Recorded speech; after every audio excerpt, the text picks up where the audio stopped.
Developing tonight, new reports that terrorist sleeper cells may have been activated in France.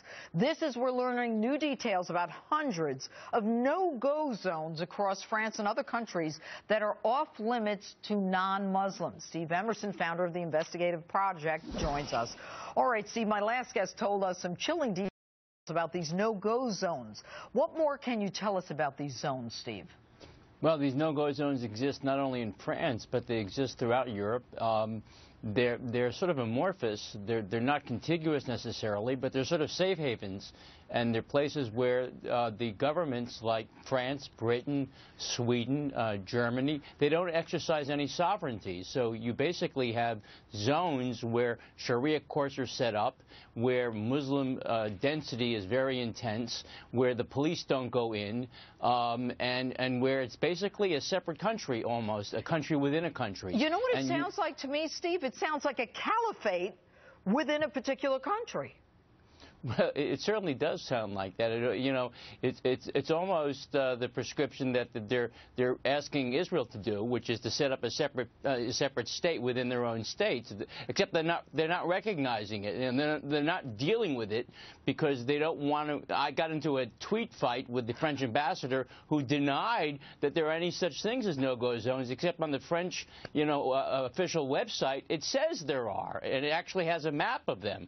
So, and in Britain, it's not just no-go zones. There are actual cities like Birmingham that are totally Muslim, where non-Muslims just simply don't go in. And parts of London, there are actually Muslim religious police that actually beat and actually wound seriously anyone who doesn't dress according to religious Muslim attire. So there's a situation that Western Europe is not dealing with. And in this country, we have the selective orientation toward what is radical Islam. The president doesn't say it. We include Turkey as part of our ally, despite the fact that it supports Hamas. It provides safe haven to the leaders of Hamas that coordinate attacks on Israel. Europe just lifted the sanctions on Hamas. So when Europe says, or France says, we're engaged in a war against radical Islam, they don't include Hamas. Okay, they don't include Hezbollah. Steve, is there any way to get these no-go zones back? In other words, does France want it back? Does Belgium want it back? Does Germany want these zones back? Because what's happening is this is metastasizing into a simple takeover. I think even you said Europe is over. What did you say, Steve?